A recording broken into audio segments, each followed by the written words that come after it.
Sir இப்போ கடந்த சில மாதங்களாவே, இல்ல கடந்த சில வருடங்களாவே தங்கத்தோடைய விலை ஏற்றம் அப்படிங்கிறது ரொம்ப அதிக அளவுல இருக்கு. நீங்க இன்னொரு பக்கம் பங்குச் சந்தையில பார்த்தீங்கன்னா, நெறைய ஏற்ற இறக்கங்கள் காணப்படுது. இப்போ மக்களுக்கு எதுல முதலீடு பண்றது அப்படிங்கிறதுல ஒரு பெரிய ஒரு குழப்பமும் இருக்கு. ஒரு ஒரு சந்தேகமும் இருக்கு. எது வந்து எதிர்காலத்துக்கு, இல்ல ரொம்ப லாங் டெர்முக்கு அதிக லாபத்துக்கு குடுக்கக்கூடிய முதலீடு எது? 2மே முக்கியம். தங்கம்ங்கிறது கேஷ் ஃப்ளோ குடுக்காது. ஸோ, இப்போ ரூவா விழுற காலத்தில தங்கம் ரொம்ப ஸ்ட்ராங்கா இருக்கும். போன 3 வருஷமா நானே சொல்லிட்டு இருக்கேன், தங்கம் வாங்குங்கன்னு. அண்ட் தங்கத்த நீங்க அவசரத்துக்கு போய் பிளெட்ஜும் பண்ணணும். போய் அடமானம் வைக்கலாம், வித்து காசா வாங்கிக்கலாம். ஸோ, அதனால தங்கம் இன்னைக்கு இருக்கிற ரேஞ்சில தங்கம் தான் லிமிட்.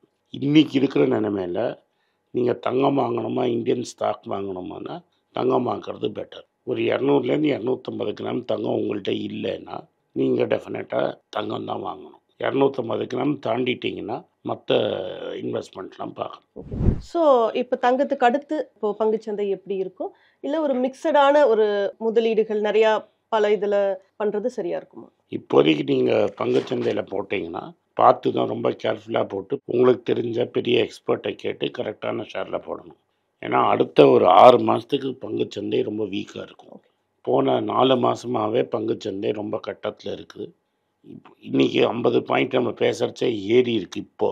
அதுவும் திரும்பி விற்பாங்க. அதனால பங்குச்சந்தைங்கிறது இப்போ ரொம்ப கட்டத்துல இருக்கு. இப்போ போட்டீங்கன்னா அடுத்த 10, 15 மாசத்துக்கு பெருசா ரிட்டர்ன் வராது பங்குச்சந்தையில. ஓகே.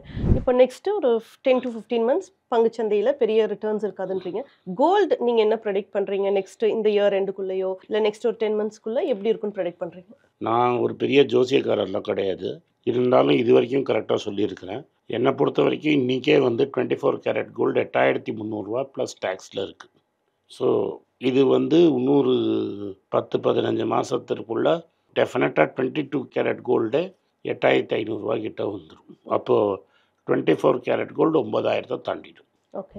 ஸோ, தங்கத்துல முதலீடு பண்றது அப்படிங்கிறது ஒரு பெஸ்ட் இன்வெஸ்ட்மென்ட் இப்போ அப்படின்னு நீங்க நான் அப்படி சொல்ல, பெஸ்ட் இன்வெஸ்ட்மெண்ட்டும் சொல்ல.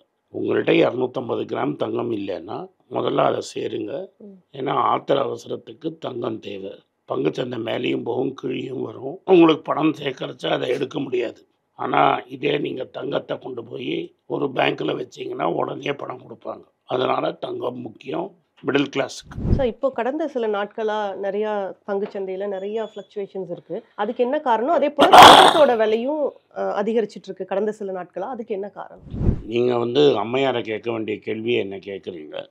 பொறுப்பா அம்மையார் தான் பதில் சொல்லணும். ஆனா, அம்மையார் வந்து ஒரு 10 வருஷத்துக்கு முன்னாடி ரூ. 62 வந்து ரூ. 58 போறச்ச வெளியில வந்து கட்டத்தெல்லாம் பேசினாங்க.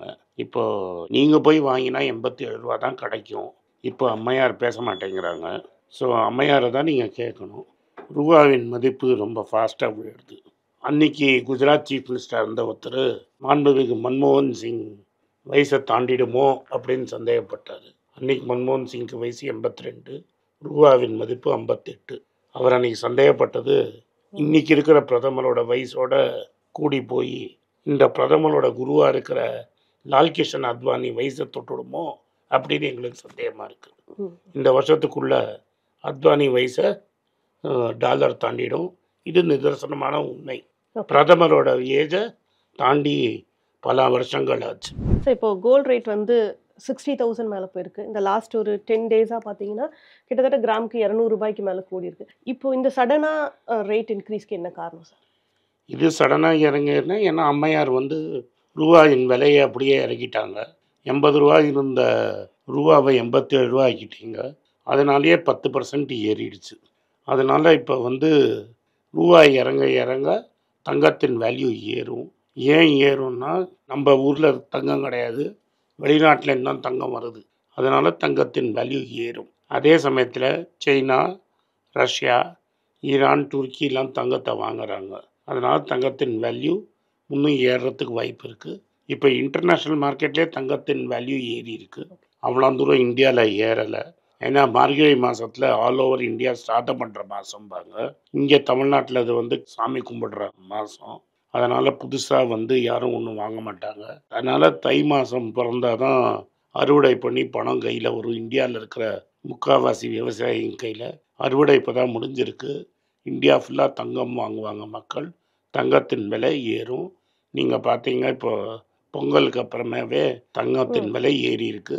இதுதான் காரணம். சார், இப்போ இந்த பட்ஜெட்ல நம்ம என்ன அனௌன்ஸ்மெண்ட்ஸ் முக்கியமா இருக்கும்னு எதிர்பார்க்கலாம்? இப்போ இருக்கக்கூடிய ஒரு பொருளாதார சூழல்ல இந்த பட்ஜெட் எவ்வளவு முக்கியத்துவம் வாய்ந்ததா நீங்க நினைக்கிறீங்க? இந்த பட்ஜெட் ரொம்ப முக்கியம். அவங்க சொன்ன மாதிரி அவங்களால இன்ஃப்ராஸ்ட்ரக்சர் எக்ஸ்பெண்டிச்சர் அவங்க சொன்ன மாதிரி பண்ணலை. அதனால கட்டத்தில் இருக்குது. அவங்க நினச்ச அளவு இன்ஃப்ராஸ்ட்ரக்சர் பண்ண முடியல. மக்கள் கையில் பணம் இல்லை. மக்கள் கையில் பணம் இல்லாததுனால மக்கள் செலவு பண்ண மாட்டேங்கிறாங்க. பணப்புழக்கம் இல்லை. பிஸ்கெட்டு, சாக்லேட்டு, துணிமணி, செருப்பு, காரு, மோட்டார் சைக்கிள் எல்லா சேல்ஸும் குறைஞ்சிருக்குது. காரில் பார்த்தீங்கன்னா 10,00,000 மேலே விற்ற கார்ஸோட சேல்ஸ் தான் இன்க்ரீஸ் ஆகிருக்கு. இதில் இந்தியா நான் எப்போதும் பல வருஷமாக சொல்லிகிட்டு இருக்க மாதிரி அம்மையார் ஆட்சியில் கே ஷேப் ரிக்கவரியாக இருக்குது. பணக்காரங்க பெரிய பணக்காரங்களானாங்க, ஏழைங்க இன்னும் பெருசாக ஏழை ஆகிட்டே வராங்க. இந்த மைக்ரோ ஃபைனான்ஸ் செக்டரில் தான் மக்கள் ரொம்ப திண்டாடுறாங்க. இது வரைக்கும் பட்ஜெட்டில் பேசப்படுது என்னென்னா, அவங்க இன்கம் டேக்ஸை குறைப்பேங்கிறாங்க. ஆல்ரெடி எனக்கு வேடிக்கையாக இருக்குது. 7 லட்ச ரூபாய்க்கு வரைக்கும் இன்கம் டேக்ஸ் கிடையாது. ஸோ நீங்கள் 15 லட்ச ரூபா வரைக்கும் இன்கம் டேக்ஸ் ஆக்க போகிறீங்கன்னா யாருமே இன்கம் டேக்ஸ் கட்டுறதுக்கு இருக்க மாட்டாங்க. அண்டு நீங்கள் 15 லட்ச ரூபாய்க்கு மேலே சம்பாதிக்கிறவனை நம்ம ஊரில் அவங்கள ஏழைன்னு சொல்ல மாட்டோம். அதனால் இந்தியாவில் ஒரு குடும்பத்தில் ஒருத்தர் 1 லட்ச ரூபாய்க்கு மேலே சம்பாதிக்கிறது only top 10%. And husband and wife சம்பாதிக்கிறதுங்கிறது டாப் 5%. ஸோ நீங்கள் டாப் 5%க்கு தான் திரும்பி வேலை செய்கிறீங்களே தவிர மக்களுக்கு என்ன செய்யணுமோ செய்ய மாட்டீங்க. மக்களுக்கு என்ன செய்யணும் இந்த அரசாங்கம் அப்படின்னு நான் நினைக்கிறேன்னா, முதல்ல பெட்ரோல் டீசல் மேலே இருக்கிற வரியை குறைங்க, கேஸை கரெக்டான ரேட்டுக்கு விற்றுருங்க, கார்ப்பரேட் டேக்ஸை ஏற்றுங்க, அந்த பணத்தை மக்கள் கையில் ட்ரான்ஸ்ஃபர் பண்ணுங்கள். எப்படி ட்ரான்ஸ்ஃபர் பண்ணோன்னா, மன்ரேகா மாதிரி இருக்கிற ஸ்கீமு, 100 நாள் வேலைவாய்ப்பு திட்டம் மாதிரி இருக்கிற ஸ்கீம் மூலமாகவும் மக்கள் கையில் ட்ரான்ஸ்ஃபர் பண்ணிங்கன்னா மக்கள் அந்த பணத்தை எடுத்துகிட்டு போய் பேங்க்கிலலாம் வைக்க மாட்டாங்க. ஸ்விஸ் பேங்க்குக்கெலாம் போகாது.